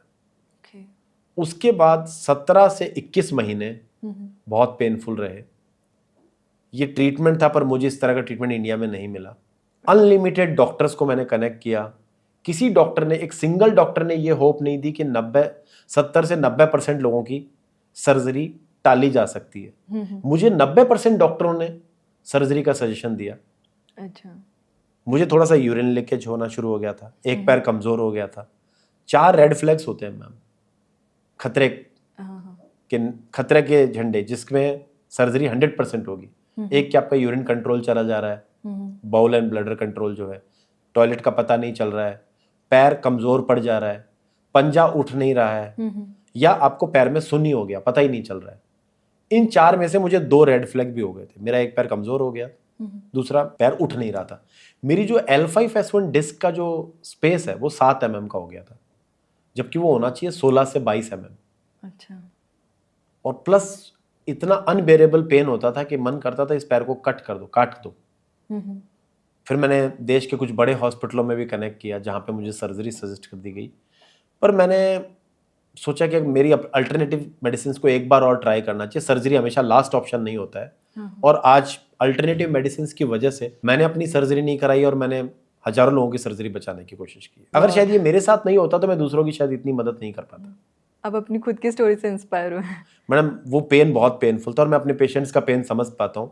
इसलिए मैं अपनी कंट्री के हैदराबाद, बैंगलोर, मुंबई, पुणे, चेन्नई, विजयवाड़ा, जयपुर, सब जगह मैं अपनी सर्विसेज दे रहा हूँ। पूरे महीने में वर्क करता हूँ ताकि मैं लोगों तक वो चीज़ पहुँचे। जब आप पूरे महीने काम करते हो तो आप खुद को कैसे मेंटेन रखते हो? मैं अपना वर्कआउट करता हूँ। मैं जिम में आज वर्कआउट कर रहा हूँ, मतलब जिसमें मुझे डॉक्टर्स ने कह दिया था कि मुझे 1 किलो भी वजन नहीं उठाना है, तो मैं आज 100 kg का लेग प्रेस कर रहा हूँ या फिर मैं डेडलिफ्ट बॉडी वेट से कम कर रहा हूँ। मेरे को पता है कि उनको किस टेक्निक के साथ करना है, तो I am doing my workout. और अच्छी बात है। और बहुत जल्दी वो वीडियोस आपको मतलब शेयर करेंगे जिसमें ये भरोसा लोगों को हो कि ये इंसान की कंडीशन थी और ये वर्कआउट करके चेंज है। यूजुअली कितने टाइम पीरियड में अगर आपके पास कोई पेशेंट आ रहा है तो उसका टाइम पीरियड क्या होता है उसको मैम ठीक करने का? 0 से 3 महीने का प्रोटोकॉल्स अमेरिका ने अपनी एक रिसर्च बुक में डाले हैं। एक विलियम मॉर्गन ने एक बुक लिखी है जो chiropractic management for lumbar disc degenerations, उसमें उन्होंने बताया कि mostly disc herniation resolve can without surgery. ज्यादातर डिस्क हर्निएशन बिना सर्जरी के ठीक किए जा सकते हैं। 13 सप्ताह का समय उसमें उन्होंने लिया है, उन्होंने अपने प्रोटोकॉल्स दिखाए हैं, उन्हीं को हम लोग फॉलो कर रहे हैं या हम उनसे इंस्पायर्ड होकर हम अपनी कंट्री को सर्विसेज देने की कोशिश कर रहे हैं और लोग उससे ठीक हो रहे हैं। बस 2 कंडीशंस का ध्यान रखना है। अगर स्लिप डिस्क के लक्षण है कि पैर में झंझना के दर्द जा रहा है, करंट जैसा लग रहा है, पैर सुन्न हो रहा है, बाथरूम का कंट्रोल जा रहा है, एक तो बॉडी को आगे झुकाना नहीं है, झुक के बार बार टेस्ट नहीं करना कि मैं टच कर पा रहा हूँ या नहीं कर पा रहा। अच्छा, वो जिम में जब आपको वार्म अप के लिए करवाते हैं वो नहीं करना है? अगर आपकी फ्लेक्सिबिलिटी नहीं है और आपको इस तरह का दर्द आ रहा है तो पहले आपको अपने फिजियोथेरेपिस्ट या अपने कायरोप्रैक्टर या अपने नियर बाय कोई भी पर्टिकुलर ऑथराइज्ड डॉक्टर से कनेक्ट करके सही सलाह लेके ही वो एक्सरसाइज परफॉर्म करनी है। अदरवाइज आप इंजरी के बिल्कुल करीब है। मतलब एक गलत एक्सरसाइज, एक गलत छींकने से भी स्लिप डिस्क हो सकता है। छींकने से भी? अगर आपका डायफ्राम टाइट है, आपका फाशिया जो आपके मांसपेशियों का जो गुच्छा है वो अगर टाइट हो गया है तो आप छींकोगे तो प्रेशर भी आपको डिस्क पे जाएगा और स्लिप डिस्क हो जाता है। उसमें वजन उठाना, वजन खींचना, धक्का देना, ये तो फिर बहुत ज्यादा हैवी इश्यूज हो जाते हैं। तो सर आप जब अपने पेशेंट्स को रिलीफ दिलाते कितनी खुशी मिलती है आपको? मैडम मेरे लिए वो मेरा अब तो रेस्ट ऑफ द लाइफ है, जो बचा हुआ जीवन है वो मुझे फैमिली ने मुझे कई बार प्रमोट किया बिजनेस में आने के लिए या फिर कंस्ट्रक्शन के बिजनेस में आने के लिए, पर मुझे अच्छा लगता है जब मैं ह्यूमन कंस्ट्रक्शन पे काम करता हूँ। अच्छा। क्योंकि शरीर एक सबसे बड़ा, जैसे आपने एक दुबई में एक टावर नाम सुना है, बुर्ज खलीफा? हाँ। वो बहुत बड़ा टावर है, सब उसको ऊपर तक देख के जाते हैं। मैंने जब उसके बारे में पढ़ा और देखा तो मुझे पता चला कि वो उतना ही नीचे भी है, इतना वो ऊपर है उतना ही उसकी गहराई तक भी उसको बनाया गया ताकि उसकी स्टेबिलिटी बनी रहे। आजकल हमारे सबके लाइफस्टाइल ऐसे है कि हम लोग अपर बॉडी हैवी हो रहा है, पैरों के लिए हमारे पास गाड़ी है, साधन है, बेड है, सोफा है, ऑफिस की चेयर है। साइकिल चलाने की सजेशन मैं मैक्सिमम लोगों को देना चाहता हूँ क्योंकि साइकिलिंग में अपने सारे पेशेंट्स को सजेस्ट करता हूँ, मैं उनको रेस्टिंग नहीं करवाता हूँ। साइकिलिंग करने से उनकी लोअर बॉडी स्ट्रेंथन हो जाती है जिससे स्लिप डिस्क ठीक होने में काफ़ी ज़्यादा फायदा मिला है। लेकिन ये पहले अपने पर्टिकुलर डॉक्टर की देखरेख में पहले समझे, सीधा कसरत करना शुरू ना कर दे, पहले अपनी कंडीशंस को देखें। जैसे घुटनों के एक और सवाल था मुझे, घुटनों से रेलेवेंट, आर्थराइटिस यूजुअली घुटनों में ही होता है, degenerative changes in the knee joint, मतलब घुटनों में आने वाला पुराने होने लगे वो। अच्छा। जिसमें उनके जो ऊपर जो आपकी फीमर बोन होती है वो टिबिया फिबुला को टच करने लग जाती है। अच्छा। तो और उसकी वजह से जो बीच का कार्टिलेज है वो घिसने लग जाता है, तो ग्रीस खत्म हो जाता है जो कहते हैं, जिसको हम कहते हैं वहाँ का अंदर का ल्यूब्रिकेशन जिसको बोलते हैं, इसको सेमी लिगामेंट फ्लूइड बोलते हैं। अच्छा। इसको आप घर की कुछ घरेलू रेमेडीज से, जावित्री है, जायफल है, नारियल का तेल है, ये चीजें लेके, हल्दी है, हल्दी का एक्सट्रैक्ट है, ये चीजें लेके, या फिर कैल्शियम को पूरा करने के लिए सिंघाड़ा है, मीठा नीम है, सहजना है, करी पत्ता है, मीठा नीम जिसको बोलते हैं, ये आप अपनी डाइट में बढ़ाइए तो घुटने काफी हद तक बचाए जा सकते हैं। तो जो गैप घुटनों में होता है, आई थिंक हमारे फिंगर्स के बीच में भी वही होता है, थोड़ा स्पेस। हाँ, कुछ जॉइंट्स हैं। तो हमें जो नकल क्रैकिंग हम ऐसे करते हैं बार बार, इसीलिए मना करते हैं कि मैडम वो करना कोई साइड इफेक्ट नहीं है। साइड इफेक्ट आपकी actually nitrogen, oxygen and CO2 जो भी बॉडी में है वो रिलीज हो रही होती है इससे। अच्छा। अगर वो गैस आपको रिलीज होती है आपको सेटिस्फेक्शन लगता है। एक्चुअली कायरोप्रैक्टिक अलाइनमेंट करना है, आवाज निकालना कायरोप्रैक्टिक नहीं है। ये बहुत बड़ा मिथ है। पेशेंट मेरे पास आके कहते हैं सर आवाज आएगी तो ठीक होगा क्या? आवाज आना हर बार के लिए जरूरत नहीं है। अगर वहां से नाइट्रोजन वहां एक्टिव होगी तो वो रिलीज हो जाएगी। अच्छा। ऐसा कहीं भी फॉरेन साइंस में या फिर फॉरेन स्टडीज में ऐसा नहीं लिखा है कि आवाज आना ही ट्रीटमेंट है। तो कुछ लोग कटकाने चटकाने को ट्रीटमेंट समझते हैं। पहलवानों के पास, क्वैक के पास, कुछ हार्ड वैद्यों के पास वो लोग गलत तरीके से चटकवा लेते हैं और अपनी इंजरी को बढ़ा लेते हैं। तो प्रॉपर ऑथराइज लाइसेंस डॉक्टर के पास जाना ही इसमें सही। सैलून में या मसाज करते हैं यूजुअली, जैसे हम हेयर कट के लिए भी जाते हैं तो वो लोग थोड़ा मसाज देते हैं तो वो गर्दन को इधर उधर चटकाते हैं, ये तो बिल्कुल गलत है। ये बहुत डेंजरस है मैम। काफ़ी सारे केसेस इंडिया में ऐसे हुए हैं या दुनिया में ऐसे हुए हैं, पेशेंट को इमीडिएट ब्रेन स्ट्रोक या ब्रेन हैमरेज आ गया है। डेथ भी हो गई है। वही एक कारण है कि हमारे पेशेंट हमारे पास नहीं आ पाते उन लोगों की गलतियों से। वो उनकी गलती को समझते कि आप भी सेम। मैंने आज तक हजारों सर्वाइकल सर्जरीज बचा दी है। जो सर्वाइकल सर्जरीज में क्या होता है, सर्वाइकल में कंप्रेशन हुआ, डिस्क दबी, हाथ में झंझनाहट आने लगी, हाथ सुन्न हो गया, हाथ काम नहीं कर रहा, जिसको सर्वाइकल रेटिकुलोपैथी कहते हैं। सर में भारीपन हो गया, आंखों में धुंधलापन आ गया, इस जगह जौ में दुख रहा है, कान के पास दुख रहा है, कान में सूं सूं की आवाज आ रही है, जिसको टेनाइटिस कहते हैं। इन सारे सिम्टम्स अगर हम गर्दन को सही तरीके से सेट कर रहे हैं, C0 C2 एक फ्यूज वर्टिब्रा है, जो सबसे ऊपर का वर्टिब्रा है, वो जुड़ा हुआ है, लेकिन चटकाने वाले को, घुमाने वाले को उसका डायरेक्शन नहीं पता है। एक जगह से दूसरी जगह का नेविगेशन डालते हैं जगह पे जाने के लिए, क्योंकि हमें वो किस रोड पे घूमना है, किस रोड पे सीधा चलना है, हर चीज का एक डायरेक्शन है। सेम डायरेक्शन कायरोप्रैक्टिक में है। हर एक एनाटॉमिकली फिजियोलॉजिकली एक स्ट्रक्चर बना है, उसको उसी तरीके से अलाइन किया जा सकता है। गलत तरीके से चटकाना, आपने फिल्मों में देखा होगा कि हीरो विलेन को गर्दन मरोड़ता है और वो मर जाता है, तो ये ट्रीटमेंट कायरोप्रैक्टिक नहीं है। ये बहुत बड़ा मिथ इंडिया में है कि चटकाओगे तो दर्द बढ़ जाएगा, बट एग्जैक्टली चटकाना 1895 करीब करीब 130 साल से अमेरिका में चल रहा है और बहुत सक्सेसफुल है। विलियम मॉर्गन है जो अमेरिकन आर्मी और अमेरिकन नेवी के कायरोप्रैक्टर है। अभी लास्ट ईयर मेरे पास 23 कायरोप्रैक्टर्स की टीम अमेरिका से आई, उन्होंने हमें विजिट किया और हमने अपने ट्रीटमेंट में कायरोप्रैक्टिक, हमारे भारत के लिए जो हम चीज सबसे बेटर दे सकते हैं, कायरोप्रैक्टिक और ऑस्टियोपैथी को हमने जोड़ दिया। अच्छा, एक साथ जोड़ दिया। जैसे हमारे देश की दो पार्टियां हैं जो एक दूसरे के विरुद्ध हैं, संसद में, विधानसभा में एक दूसरे के अगेंस्ट है, उनको जोड़ के एक नई पार्टी बना दी जाए। अच्छा। इस तरह का फील अमेरिका को हुआ जब कायरोप्रैक्टिक और ऑस्टियोपैथी को एक साथ हमने अपने पेशेंट्स पे लागू किया, और उससे हमें फायदा मिला कि हमारे पेशेंट जल्दी ठीक हो रहे हैं। इसी चीज को चेक करने के लिए 23 अमेरिकनों का दल, अमेरिकन कायरोप्रैक्टर्स का दल इंडिया अपने क्लिनिक पे विजिट करके गया और उन्होंने अपने सब चीजें देखी और अपने रिजल्ट्स देखे कि हम लोग उनसे बेटर जल्दी रिजल्ट दे पा रहे हैं। तो सर, जैसे एज अ कायरोप्रैक्टर आपके पास कोई सीखने भी आता है कायरोप्रैक्टिक? मैडम, मैं एक कॉलेज में प्रिंसिपल भी रहा हूँ, फिजियोथेरेपी कॉलेज में, महर्षि अरविंद इंस्टीट्यूट में।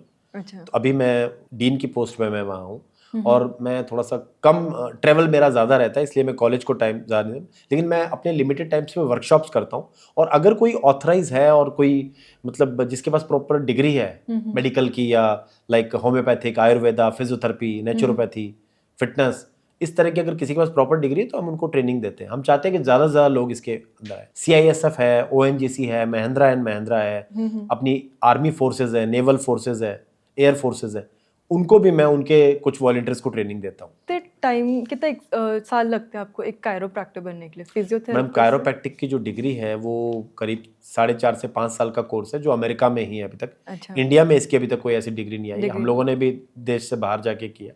लेकिन इंडिया में अभी फिजियोथेरेपिस्ट ऐसे हैं जो इस प्रैक्टिस को अपने ट्रीटमेंट में ऐड ऑन कर सकते हैं।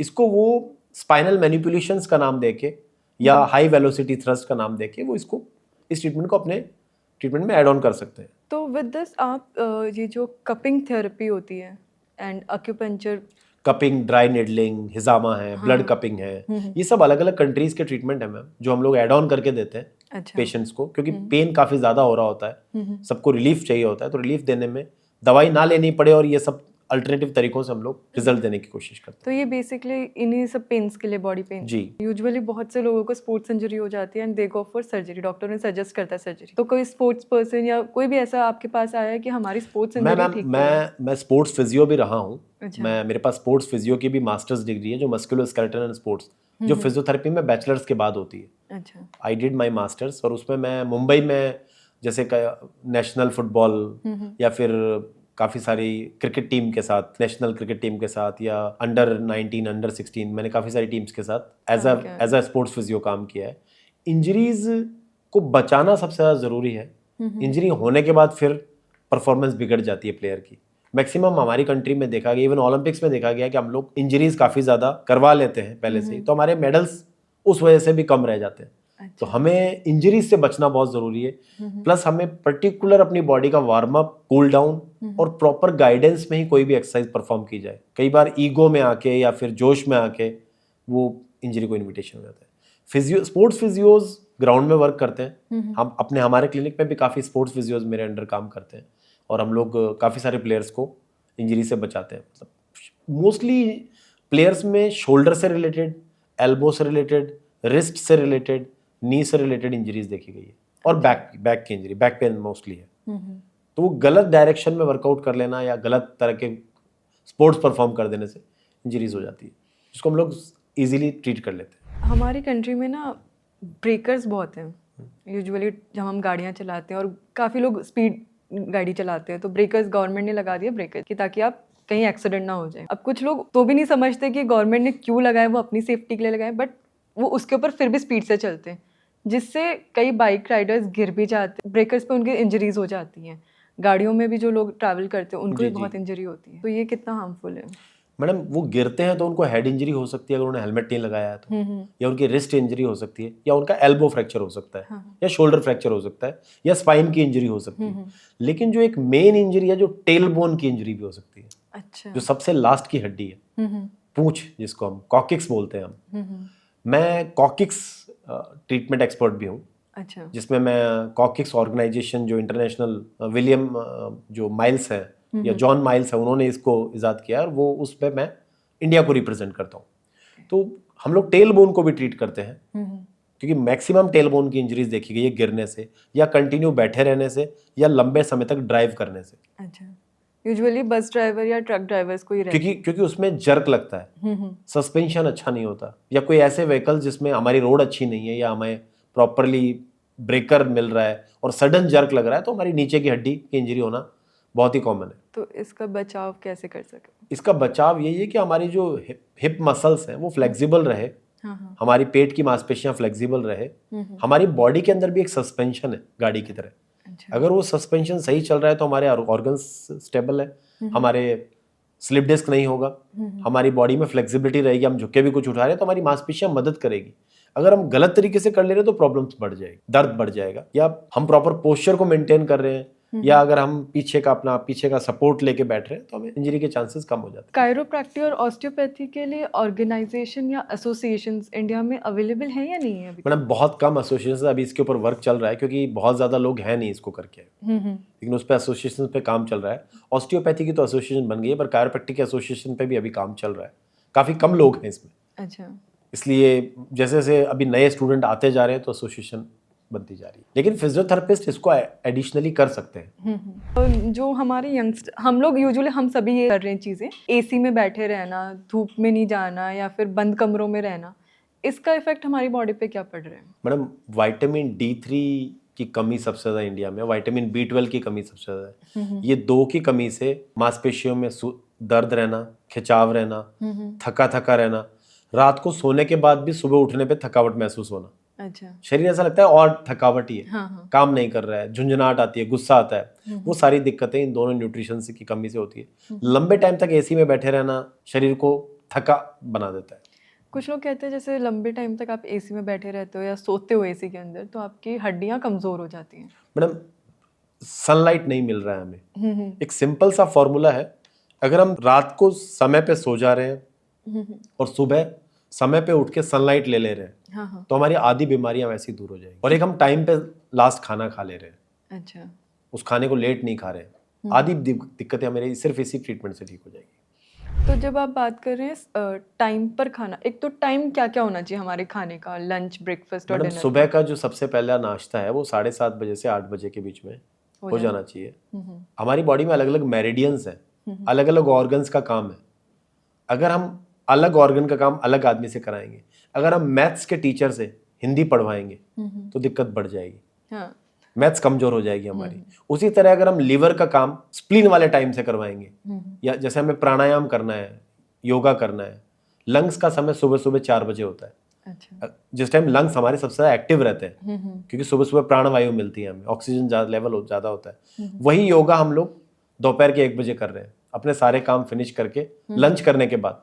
तो वो फिर लंग्स की जगह उस टाइम हमारा हार्ट काम कर रहा है, तो हार्ट से हम लंग का काम करवा रहे हैं। फिर जब हमें नाश्ता सुबह 8 बजे करना था, जब हमारा स्टमक मेरिडियन काम कर रहा है, वो वाला काम हम 11 बजे कर रहे हैं। जब हमारा लीवर काम कर रहा है तो हमें वो डाइजेशन में मदद नहीं करेगा, क्योंकि उस टाइम हमारा स्टमक काम नहीं कर रहा। तो स्टमक जब पहले काम करेगा तब लीवर बाद में काम करेगा।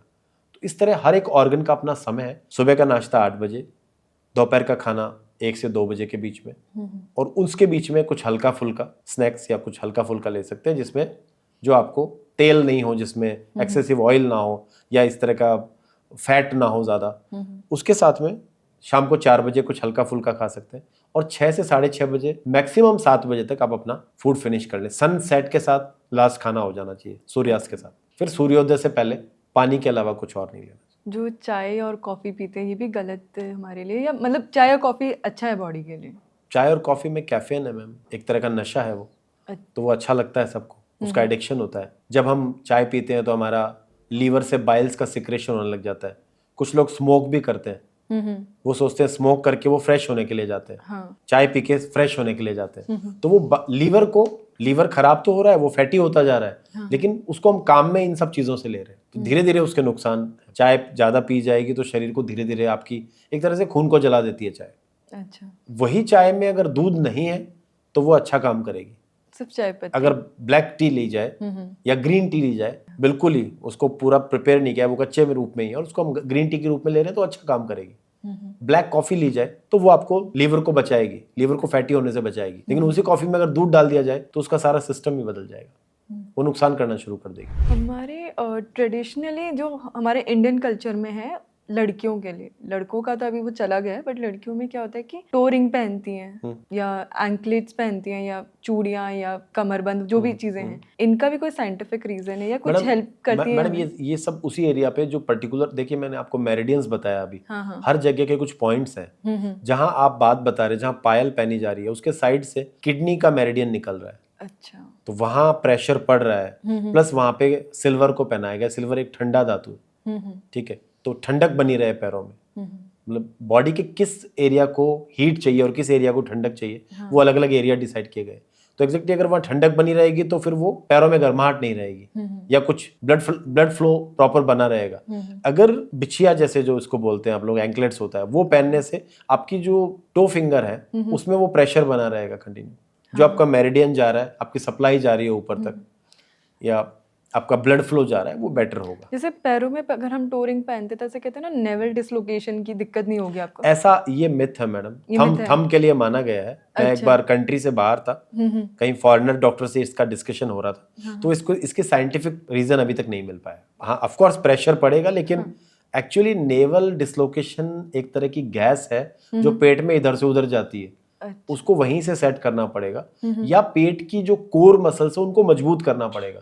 कुछ लोग उसको बार बार सेट करवाते रहते हैं, तो गैस का बनना बंद नहीं होता क्योंकि ऑर्गन स्टेबल नहीं है। दूसरा, बार बार सेट करवाते रहते हैं, और वो अल्टरनेटिव, हम पैर में काला धागा बांध लिया, या पैर में बिछिया बांध ली, या पैर में कुछ सिल्वर रिंग डाल लिया, या फिर हाथ में कुछ बांध लिया, वो उससे सेट नहीं होता है। वो सेट नहीं होता, हमारा मिथ है। हमें अंदर से ऐसा साइकोलॉजिकल लगता है कि हम उसको बेटर करें, बट एग्जैक्टली ऐसा कोई साइंटिफिक प्रूफ नहीं हुआ। मेरे पास काफी पेशेंट्स वो बांधने के बाद आते हैं, वो कहते हैं वो कहते हैं ये तो बांध लिया, इससे कुछ नहीं हुआ, अब आप कुछ क्या करेंगे, तो हम लोग उनको सेट कर दें। अच्छा, वो पेट पे बार बार मसाज करने से भी सेट होती है? नहीं, मसाज ज्यादा करना, अगर किसी को प्रॉपर नॉलेज नहीं है ऑर्गन्स का, क्योंकि यहाँ पे ड्यूडेनम भी है, सिग्मॉइड भी है, यूट्रस भी है, लीवर है, किडनी है, गॉलब्लैडर है, स्प्लीन है, पेंक्रियाज है, अगर उनमें से किसी को भी हमने गलत तरह से प्रेशर दे दिया, या किस ऑर्गन की क्या कैपेसिटी है, उसकी क्या जांच है, तो गलत प्रेशर देना कई बार नुकसानदायक भी हो सकता है। ऑयल मसाज हमें कहते हैं, सजेस्ट करते हैं कि आपके मसल्स के लिए सबके लिए ठीक रहता है, तो ल्यूक वार्म ऑयल से मसाज करिए, या फिर गर्म गुनगुना पानी है, नमक डालकर पैर डालिए, उससे आपको रिलीफ मिलेगा। तो वो मैडम, मैं अपने मैक्सिमम पेशेंट्स को फिटकरी नमक के पानी में नहाना या उसका पैर डालना बताता हूँ, या इप्सम सॉल्ट जो रहता है, उससे क्या होता है, मैग्नीशियम का जो एब्जॉर्प्शन है वो बढ़ जाता है बॉडी में, और एक तरह के टॉक्सिन्स बॉडी से बाहर निकलते हैं, बॉडी डिटॉक्स होती है, क्योंकि नमक और फिटकरी मिलके पोर्स को खोलते हैं। अच्छा। तो ब्लड फ्लो बढ़ता है, बीमारी दूर होती है। मैडम, मसाज जो है ये काफ़ी सारी तरह की होती है। इसमें केरला आयुर्वेदिक मसाज है, जिसमें हमारा अभ्यंगम है, शिरोधारा है, जो हेड के लिए मसाज करते हैं। अच्छा। सिर की इंडियन हेड मसाज बहुत फेमस है, जिसको हम लोग चंपी कहते हैं, जो घरों में नॉर्मली करी जाती है। फॉरेन में ये बहुत पॉपुलर है, क्योंकि इसमें ऑयल काफ़ी अच्छी तरीके से सिर में जाता है। उसके साथ में थाई मसाज है। थाई मसाज एक तरह की स्पोर्ट्स मसाज है, जिसमें वो लोग ऑयल कम यूज करते हैं, बॉडी को स्ट्रेच ज़्यादा करते हैं। उसके अलावा स्वीडिश मसाज है, जिसमें वो लोग इस हिस्से को, हाथ के इस हिस्से को यूज करते हैं। अच्छा। उसके अलावा थिनार को यूज करते हैं। काफी चीजों में इसको डीप टिश्यू मसाज में इस हिस्से को यूज करते हैं, और प्रेशर देके मसाज करते हैं, ताकि ब्लड का सर्कुलेशन पैरों से हार्ट की तरफ जाए। कई बार हाई बीपी वाले लोगों को मसाज ऊपर से नीचे के डायरेक्शन में लाके की जाती है ताकि उनका बीपी नॉर्मल रहे। अच्छा। तो ब्लड के फ्लो को हार्ट की तरफ पहुंचाना और उसका ब्लड सर्कुलेशन बढ़ा देना, मसल्स को रिलैक्स कर देना, ये मसाज है। और मसाज से काफी लोगों को रिलीफ मिलती है, आराम मिलता है। लेकिन उसके साथ में एक्सरसाइज होना बहुत जरूरी है। कुछ लोग सिर्फ मसाज से ठीक हो जाना चाहते हैं, वो पॉसिबल नहीं है। मसाज देने पे मांसपेशियां सॉफ्ट तो हो जाती है, लेकिन वो स्ट्रेंथ नहीं होती है। तो ये बहुत बड़ा मिथ है कि पता नहीं है कि हमें मांसपेशियों को ताकत भी डालनी है। बार बार बॉडी को मसाज करने से ताकत नहीं आएगी, वो फ्री हो जाएगा। मतलब एक्सरसाइज करने के लिए प्रिपेयर कर देगा वो। पर एक्सरसाइज करके आप बॉडी को, मसल्स को स्ट्रेंथन कर सकते हैं। मसल स्ट्रेंथनिंग की बात चल रही है, तो एक तो स्टिफ मसल्स है और एक सॉफ्ट मसल्स है, फ्लेक्सिबल। इन दोनों में सबसे डेंजरस कौन सी है? स्टिफ मसल मैम, अच्छा। क्योंकि आपकी इलास्टिसिटी अगर कम हो गई, रेंज कम हो गई, तो आपका जो आरओएम है, रेंज ऑफ मोशन, आप किसी भी वर्क को करने के लिए एक निश्चित डिग्री पे, एक बायोमैकेनिक्स पे काम करते हैं। बॉडी एक बायोमैकेनिक्स पे चलती है। जैसे रोबोट्स हैं, उनका एक लिमिटेशंस है कि उनको इतना डिग्री इधर जाना है, इतना डिग्री इधर जाना है। वैसे ही हमारा एक एक जॉइंट की एक लिमिटेशंस है, वो लिमिटेशंस रेस्ट्रिक्ट हो जाएंगी फिर। और वो लिमिटेशंस अगर रेस्ट्रिक्ट रहेगी तो धीरे धीरे ऑर्गन्स भी रेस्ट्रिक्ट होने शुरू हो जाएंगे। जैसे एक एग्जांपल देता हूँ आपको, फ्रोजन शोल्डर हो गया।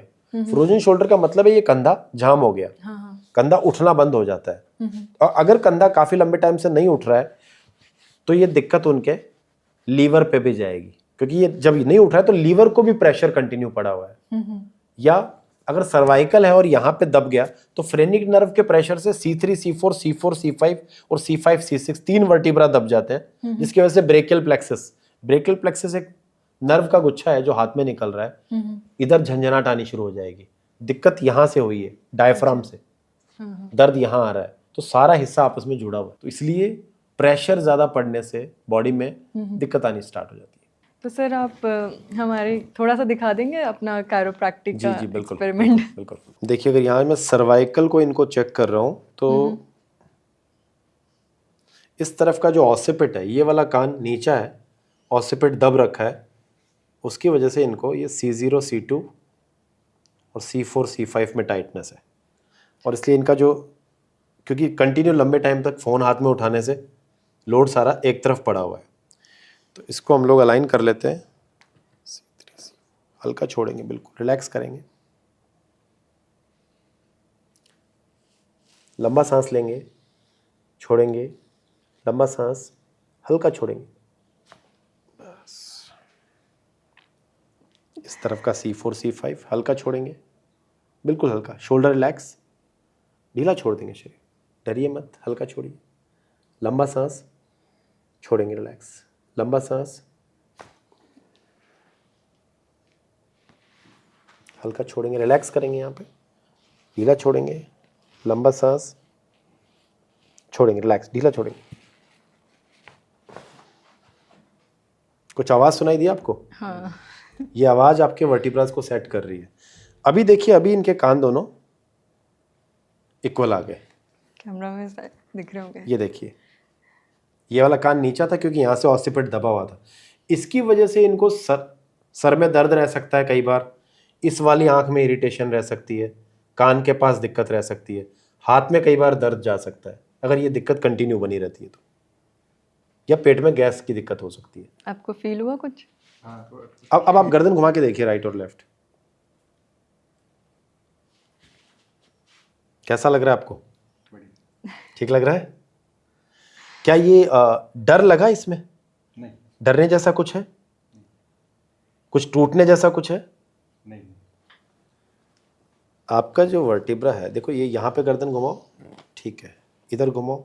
अब इधर की जो रेंज है लेफ्ट की अच्छी जा रही है, और राइट हम जा रहे हैं तो यहीं अटक जा रहे हैं, ठीक है, क्योंकि हमारी ये वाली मांसपेशियाँ टाइट हो जाती है कंटिन्यू फ़ोन उठाने से। ये आपका C0, C2 हल्का छोड़ेंगे, लंबा सांस लेंगे, छोड़ेंगे, रिलैक्स। ठीक है, आप हल्का छोड़ेंगे, रिलैक्स। 1, वापस 2, हल्का छोड़ेंगे, 3, हल्का छोड़ेंगे, बिल्कुल फ्री, 4, हल्का छोड़ेंगे, रिलैक्स, ऑसिपिट लिफ्ट, हल्का छोड़ेंगे, 5, हल्का छोड़ेंगे बिल्कुल। 6 7 8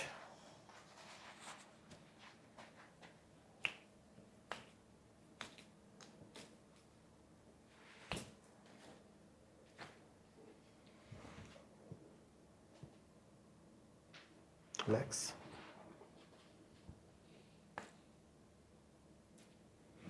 काउंट किया। अब घुमा के देखो गर्दन।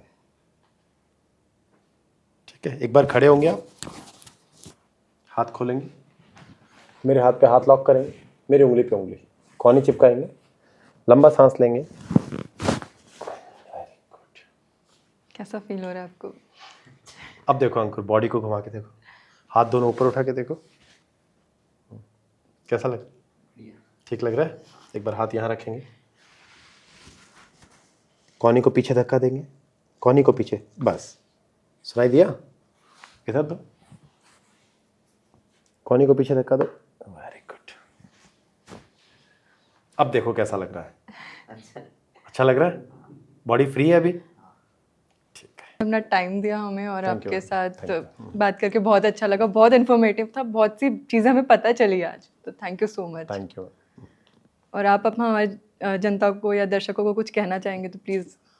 मैडम यही है कि हेल्थ का ध्यान रखना ज़रूरी है, अपना लाइफस्टाइल सही रखें, पोस्चर को सही रखें, और स्पाइनल कॉर्ड जो है वो जीवन है आपका। अगर स्पाइनल कॉर्ड खराब हो गई, बेड पे आना पड़ सकता है आदमी को, जैसा मैं आ गया था। तो अगर आप सही स्वस्थ रहना है तो एक्सरसाइजेस करें, सही डाइट लें और अपनी दिनचर्या सही रखें, समय पे सोना है और सुबह समय पे उठना है। धन्यवाद। Thank you.